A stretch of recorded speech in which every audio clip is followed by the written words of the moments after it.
Boa tarde a todos.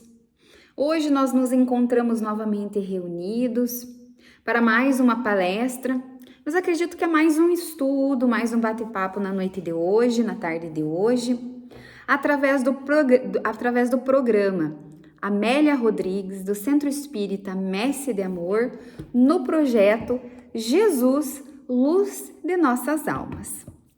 E para começarmos, vamos pedir que os espíritos amigos, os benfeitores do alto, os nossos mentores tão abençoados que nunca nos abandonam, estejam sempre conosco nos momentos difíceis, nos momentos de estudo, nos momentos da nossa interpretação, mas acima de tudo, nos auxiliando sempre em nosso progresso. Que as tuas bênçãos, Senhor, se estendam sobre todos nós e que nessa tarde, nessa noite, possamos sempre despertar para a tua obra, despertar para a caridade, buscando sempre esse nosso progresso espiritual. Elevando então esse pedido ao alto, vamos iniciar esse estudo. Para nós iniciarmos esse estudo, eu escolhi o livro de Amélia, escrito pelo espírito Amélia Rodrigues de Divaldo, até o fim dos tempos. Eu já escolhi a mensagem inicial e vou lê-la e vamos conversar, vamos bater esse papo. E também talvez dê tempo de nós estendermos para a segunda, que é praticamente um complemento da primeira. Esse livro ele é maravilhoso, eu já iniciei lendo ele. Eles estão divididos em capítulos, dos quais cada um trata especificamente, mas principalmente no ministério de Jesus. Então são 24 capítulos, dos quais eles nos tratam esse fim dos tempos. E quando eu fui buscar a Amélia Rodrigues para nós fazermos esse estudo de hoje, eu iria fazer através de outro livro, até contei para o Maurício que eu cheguei a sonhar com esse livro numa determinada noite, mas que para nós chegarmos nessa outra palestra eu devo lê-lo, enfim. E como eu já havia lido e até então havia me esquecido desse livro que eu tenho em casa, já havia tido a oportunidade de estudar outras vezes, então eu busquei ele. E lembrei então justamente desses primeiros capítulos que eles são muito importantes. E quando nós analisarmos essa mensagem, nós vamos ver que assim como o Evangelho segundo o Espiritismo e principalmente o Livro dos Espíritos, como ele é atual com as nossas queixas, com as nossas dúvidas, mas acima de tudo, nos auxiliando nesse momento transitório em que a Terra se encontra. A dificuldade é muito grande de nós falarmos sobre Jesus, mas nós não devemos esquecer que a principal tarefa de todo cristão também é ide e pregai. Ide e pregai. Porque a palavra dele depende da nossa interpretação pessoal, mas acima de tudo com esse intuito abençoado de nós buscarmos a nossa reforma íntima. E os dias de hoje, eles são muito difíceis, porque nós buscamos tanto através dos tempos a liberdade. Mas essa liberdade, ela cada vez mais está sendo confundida com a libertinagem e com a ausência de um objetivo pessoal para nós abrirmos mão da promiscuidade moral. Porque nós não estamos mais cultivando os valores primordiais que Jesus trouxe através do cristianismo. E tão difícil que foi nós trazermos a palavra de Jesus aos dias de hoje, porque dentro desse interim nós tivemos tanto fanatismo, tanta interpretação errônea, o que levou também, muitas vezes, esses cultos que nós estamos conhecendo do anticristo, que já vem lá de trás da época, por exemplo, da Revolução Francesa. Nós temos, inclusive, uma congregação que é completamente contra Cristo e que nós conhecemos como anticristo. E que isso se instalou na sociedade pouco a pouco, diante também, infelizmente, das práticas e da ausência de prática da lei do amor. E hoje nós temos também, como Joana de Ângeli nos fala, a massividade da informação. Nós temos tanto excesso de informação que para nós termos uma base, uma criança de 7 anos armazena mais informações do que um faraó egípcio. E lembrando que os faraós egípcios foram imprescindíveis como raça adâmica para a constituição social que nós temos hoje. Então, nós temos tanta informação e pouco cultivo ao coração. Pouco estamos educando um coração. Nós estamos tão preocupados com as profissões que os nossos filhos terão, com o dinheiro que eles irão ganhar e principalmente com a sobrevivência deles, o que isso, claro que é louvável. Mas nós também estamos esquecendo de cultivar a maravilha do ensino do Cristo, porque ele nos traz um objetivo pessoal e simplesmente nos traz essa certeza de vida após a morte, essa certeza de progresso, essa certeza de reencarnação, de que todo mal que nos vem a acontecer, toda tristeza e que todos nós, todas as famílias estão experimentando, porque conforme está na Gênese, é chegado os tempos. O que tempos são esses? Da regeneração do homem.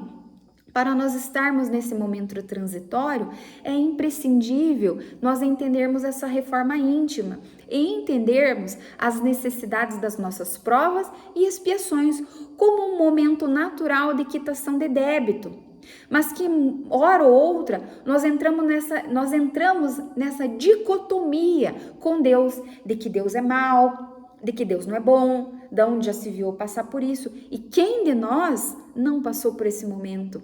Especialmente o espírita, que às vezes pensa assim, mas meu Deus, eu faço palestra, eu faço caridade, eu me esforço tudo nas minhas possibilidades e mesmo assim eu estou em sofrimento. Lembrando que Jesus nos disse que o amor limpa os nossos pecados, assim como também Chico Xavier nos diz que todo bem que praticamos advoga por nós em todo lugar do mundo. Então, muitas vezes nós erramos a nossa interpretação pensando que isso significa o seguinte, que eu não vou ter provas e expiações. Vai ter provas e expiações sim, mas vai estar amparado pelo plano maior, vai estar amparado pelos nossos amigos espirituais, nos auxiliando, por exemplo, além das provas e expiações, nos auxiliando e nos motivando pessoalmente para que cumpramos isso e não delonguemos as nossas provas em próximas existências, necessitando cada vez mais do parcelamento de nossos débitos. Assim, então, por isso eu escolhi essa mensagem inicial, que é a mensagem A Sentinela Vigilante. Eu não vou ler toda ela, eu vou ler alguns parágrafos para nós tratarmos de cada um, que são os mais específicos para o estudo de hoje. Não eram ensinamentos comuns, daquele gênero dos que se ouvia nas sinagogas ou nas praças, a que se portavam os antigos, que fossem comentados pelo poviléu ou pelos sábios. Neles havia algo incomum, que dulcificava como se possuísse um elixir maravilhoso, muito aguardado e pouco sorvido. Tratava-se da revolução que o amor deveria operar nas almas. Todos quantos se referiam a Deus até então, apresentavam-no de forma temível e cruel, cuja vingança não tinha limites, alcançando sempre aqueles que o desafiavam ou o desagradavam. Mesmo em relação ao seu povo, a sua era uma postura de dureza, com exigências severas de obediência e submissão. Bom, nesse parágrafo, nós não podemos esquecer que houve muito isso na nossa história. Essa confusão, especialmente advindo Jesus Cristo, a lei de Talião, onde nós interpretamos a lei de Talião da seguinte forma, como Deus sendo como nós, o que é completamente errôneo, porque Deus é bom, soberano, imutável e aplica todas as leis naturais em progresso do ser. Assim, nós interpretamos a lei de Talião como Deus tendo a raiz dos problemas que nós temos: orgulho, vaidade, egoísmo, inveja, ciúmes. Aquele Deus do qual, se não o agradarmos com os sacrifícios da época, então a sua família sofreria gravemente e assim por diante. Exatamente nesse momento vem Jesus Cristo nos trazer a lei de amor, tratando-se, portanto, a revolução que o amor operaria nas almas. O médico das almas, o nosso Jesus, nosso grande governador da terra. Jesus, no entanto, ensinava que ele era um pai bom e de misericórdia, cujo amor era distribuído com os justos, com os ingratos, com os crentes e com os incréus, buscando alcançar todas as criaturas deambulantes pelos largos caminhos do mundo.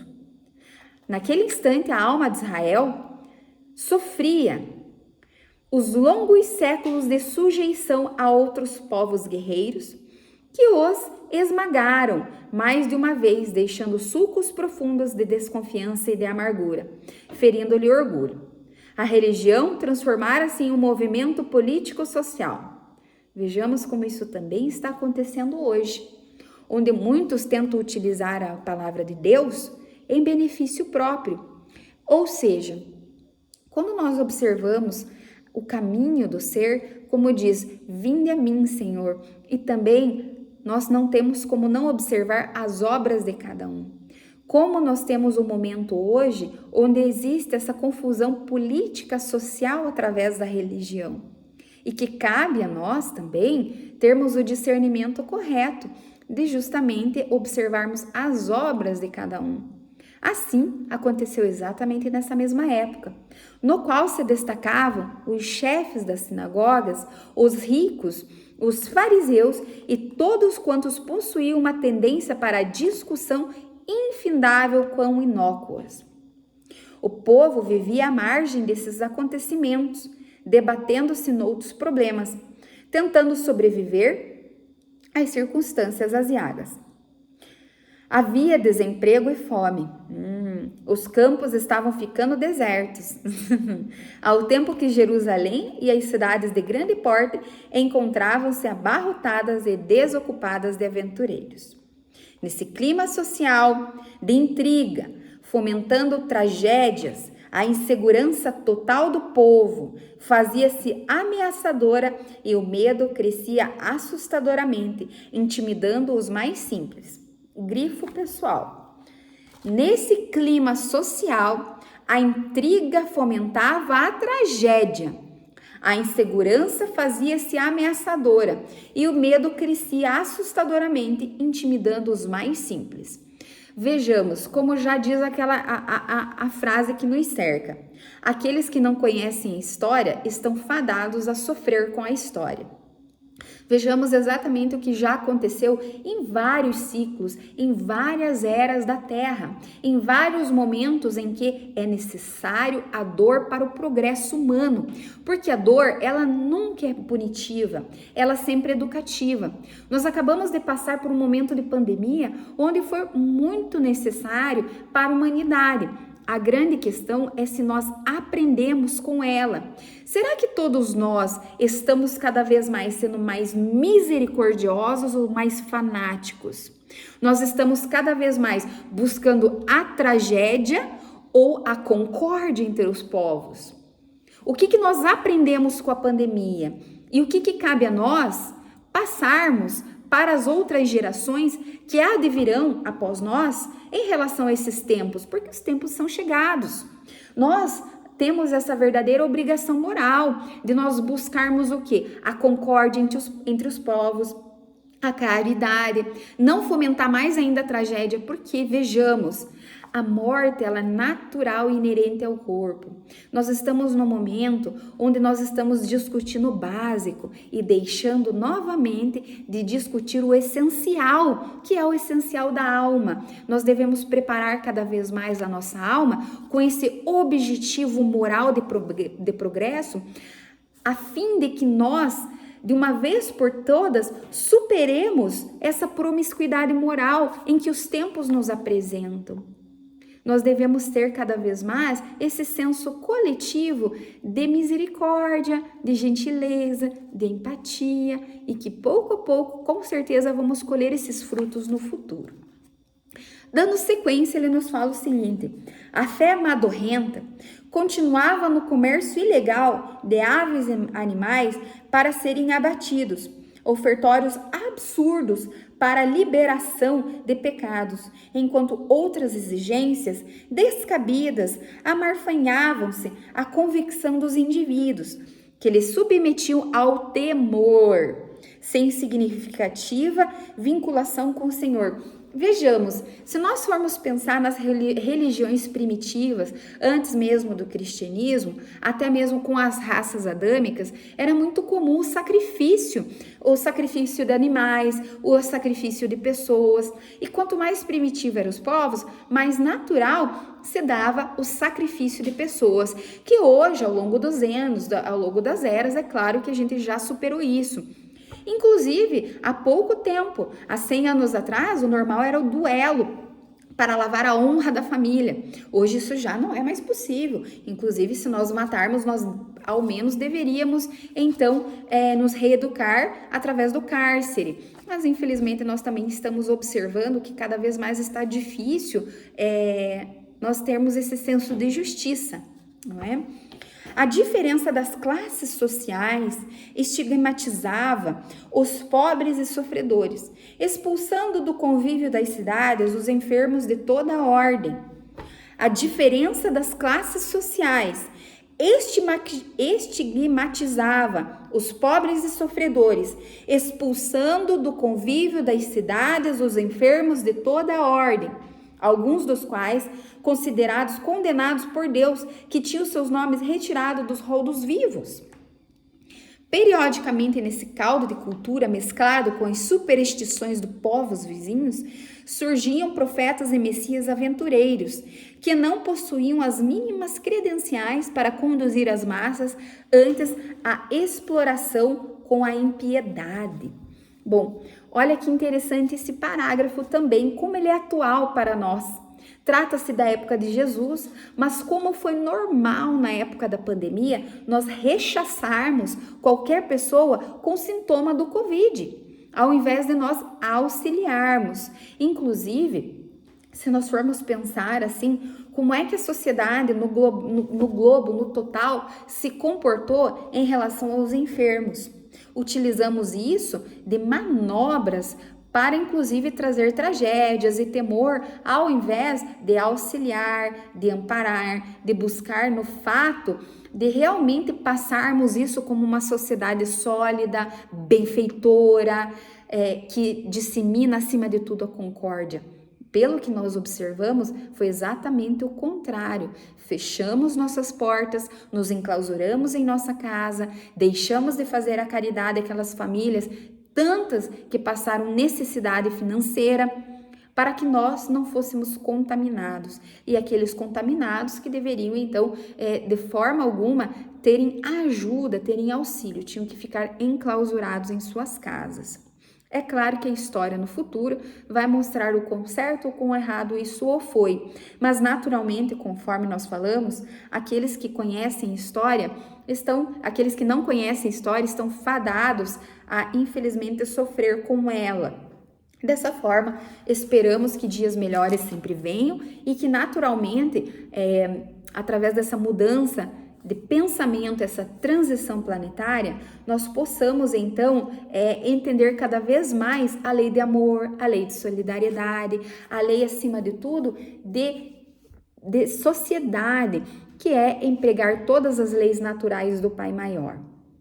Dando sequência, é nesse conturbênio social que aparece Jesus, cuja voz à margem do lago de Genezaré ecoa por todas as terras, até alcançar a capital do país, anunciando com o esperado mais que todos.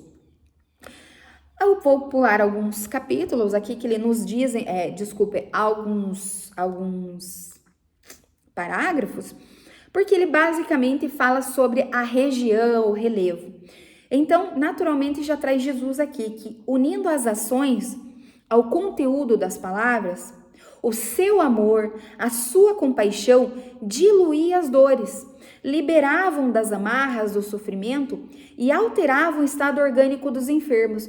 Olha, essa, sem dúvida, é uma passagem maravilhosa que inclusive eu lembro da Gênesis, que traz, arremata a história também da Bíblia. Altera o estado orgânico dos enfermos.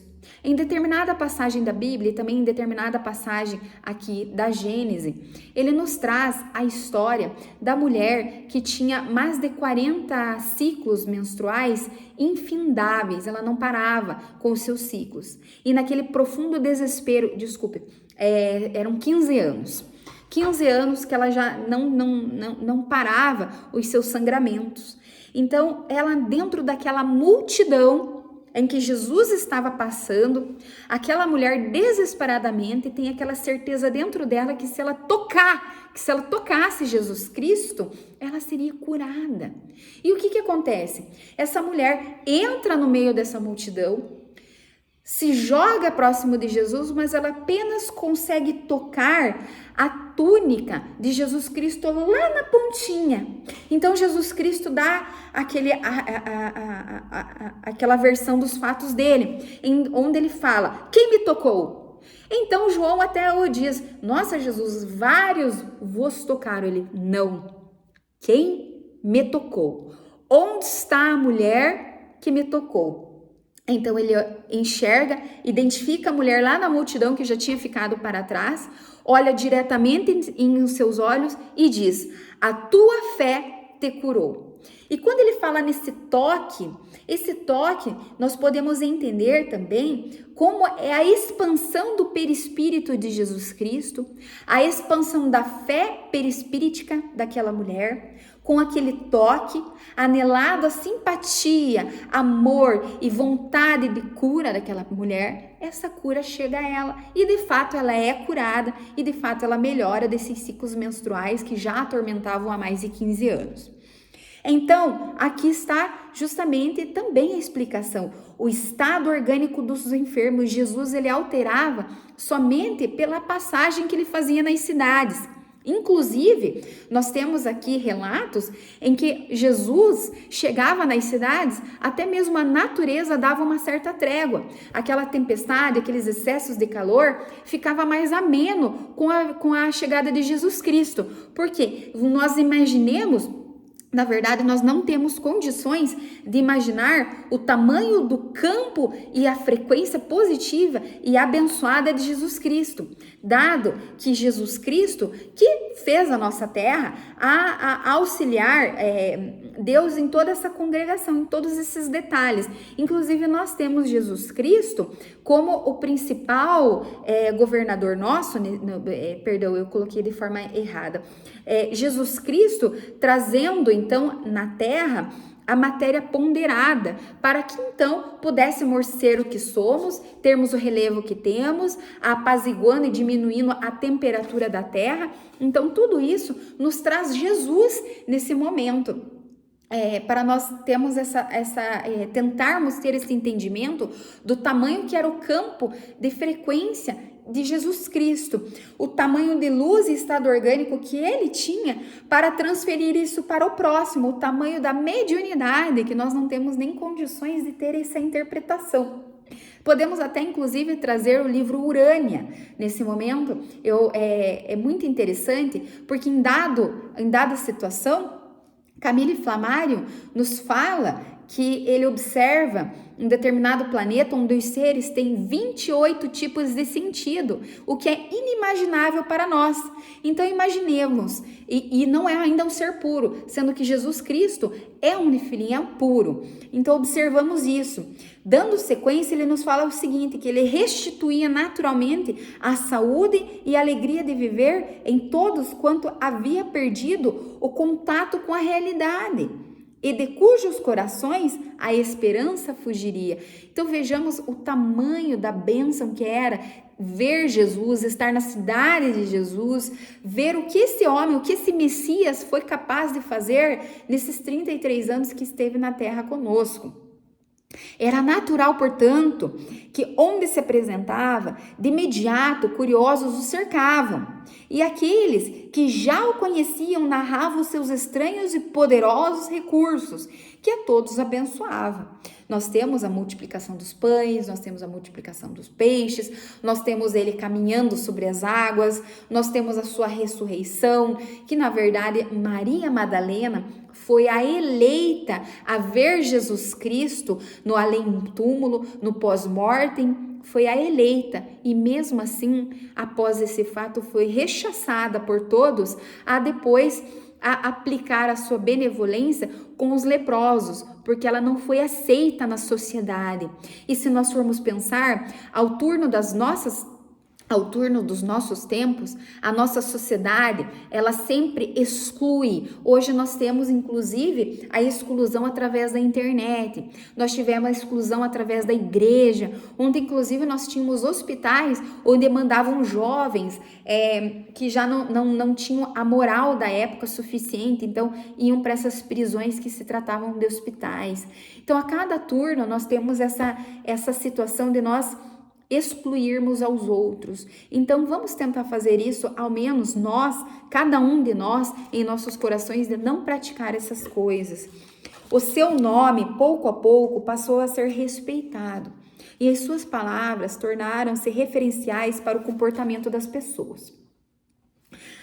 Então, mais uma vez, há mais ou menos 3 parágrafos aqui que trata-se, assim, de algumas características da época que não nos interessa nesse momento para as nossas análises e também ao decorrer do tempo. Os homens não abdicam facilmente dos seus hábitos doentios e perversos, da sua sistemática desconfiança, nem da sua libertinagem, que se permitem encontrando sempre mecanismos de justificação para esse conteúdo, e reagindo quanto possível a todo movimento que vise alterar-lhe a forma de pensar e de viver. Quando convém, aceitam as diretrizes que lhes chegam, mas passam a aguardar soluções para os seus problemas, sempre que convenientes e lucrativas. Sempre convenientes e lucrativas. Permanecem interessados enquanto os resultados lhes são vantajosos. Logo, se rebelando ante a qualquer desafio ou proposta de sacrifício pessoal. Assim transferem para aqueles que se lhe tornaram líderes o que lhe diz respeito, esperando as respostas agradáveis e desejando desfrutar os espaços mais amplos do banquete das situações de relevo. Nesses 2 capítulos, nós podemos observar o seguinte. Joana de Ângeles, no livro Amor, Imbatível Amor, ela nos traz um capítulo específico que trata sobre o ego. Nós, seres humanos, por que existe na Bíblia a Caim? Caim nos diz exatamente a natureza humana, invejosa, vaidosa. E nos traz nessa mensagem de Joana de Ângeles, no livro Amor, Imbatível Amor, o ego. E quando ela trata-se do ego, vocês vão ficar muito surpresos. É uma mensagem relativamente longa, por isso que eu não vou nem lê-la, mas eu vou falar um pouco sobre ela. Onde ela nos trata o seguinte, que todos nós temos o nosso ego inflado de uma forma ou de outra. Ou nós nos autoflagelamos através da culpa, ou nós atormentamos o outro, culpando ao outro os nossos próprios excessos. Nós, muitas vezes, nós temos a errônea interpretação de interpretar o ego como pura vaidade. Uma pessoa que tem o ego egocêntrica é uma pessoa vaidosa. Não é só isso. A vaidade, ela faz parte do ego. Mas nós não podemos deixar de observar essa necessidade de culpar os outros, conforme ele nos diz aqui. Porque sempre está em volta do nosso egoísmo, que também faz parte do nosso ego. Essa necessidade de nós estarmos a priori, de tudo estar nos favorecendo. E toda vez que nós temos uma prova e uma expiação para passar, nós culpamos Deus. Nós culpamos o outro, nós culpamos o juiz, nós culpamos o advogado, nós culpamos o médico que não tratou direito, nós culpamos os nossos pais que não deram o suficiente. Nós buscamos culpados, esquecendo que nós somos almas milenares e que nós estamos na pluralidade das nossas existências. E o que tange em torno de nós é justamente as nossas falhas do passado. E que quanto mais nós praticarmos a aceitação que Chico Xavier tanto nos fala nos momentos de dor, aceitar a dor e trabalhar com a dor, mais nós vamos ter que vir e refazer as nossas provas e expiações. Isso está inclusive no livro Justiça Divina ou Céu e Inferno de Allan Kardec, especificamente no 5º capítulo, grifo 2º, se não estou enganada, que é o seguinte: as penas futuras é o nome do capítulo, Código Penal da Vida Futura. Como que eu quito um débito? Primeiro, eu pratico, naturalmente. Segundo, eu tenho que ter o arrependimento. Depois do arrependimento, eu preciso me restabelecer com essa pessoa que eu pratiquei o mal. E em terceiro, eu preciso expiar. Então, não termina com arrependimento. E o arrependimento não é a culpa, gente. O arrependimento é a mudança de mentalidade, o entendimento de que eu fiz errado, eu pequei, mas eu não posso pecar novamente. Conforme Jesus Cristo diz a Madalena, onde ele toca os cabelos dela no momento em que ela enxuga as lágrimas dela mesmo e lava os pés de Jesus, e Jesus fala: vá e não peques mais. Vá e não peques mais. O que Jesus nos diz? Vá e aprenda com seus erros. Pare de sofrer, aceite-se, mude. Vamos cada vez mais buscar, então, essa concórdia pessoal em não nos autoflagelarmos com a nossa culpa, porque isso também acontece. O indivíduo, ele peca consigo mesmo, ele erra consigo mesmo, ele causa dor a si mesmo, então ele começa a se autoculpar, a se autoflagelar, desenvolvendo em seu interim as grandes estigmas futuras emocionais, as dores emocionais, as dores da alma, onde inicia-se com a depressão, com a ansiedade, com os desequilíbrios emocionais. E essa culpa, ela leva aos excessos, ao excesso das drogas, ao excesso das bebidas, ao excesso do sexo, e faz com que o ser, então, entre em derrocata. E o pior estágio, nós bem o sabemos, que é o suicídio. Então, hoje nós devemos buscar essa terapia da alma. Essa mensagem, para mim, ela está muito clara nesse sentido, onde Jesus é o nosso terapeuta da alma. Ele vem sendo o médico da alma e nos traz a lei do amor por esse objetivo.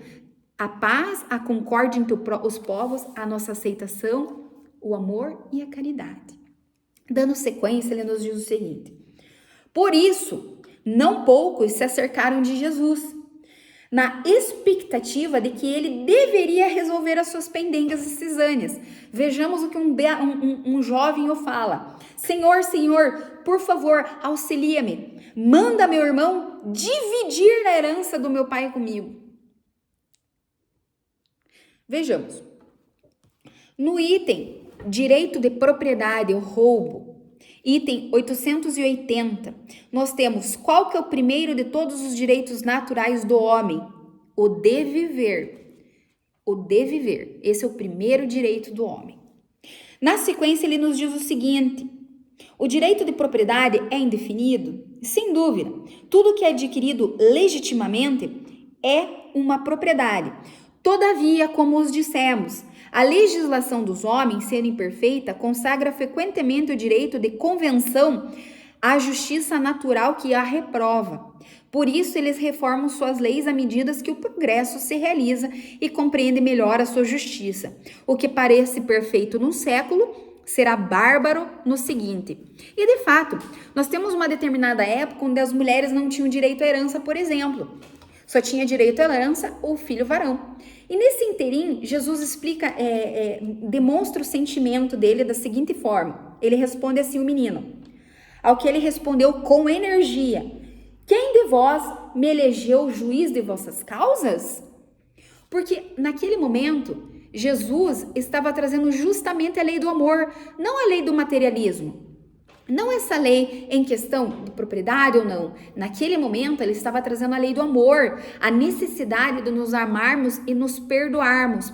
E que futuramente nós cada vez mais seríamos mais fraternos com as lutas dos outros. E assim, cada vez mais, trazer o equilíbrio dos anos, o equilíbrio dos séculos seguintes, conforme ele nos traz perfeitamente na pergunta 885 do livro dos Espíritos.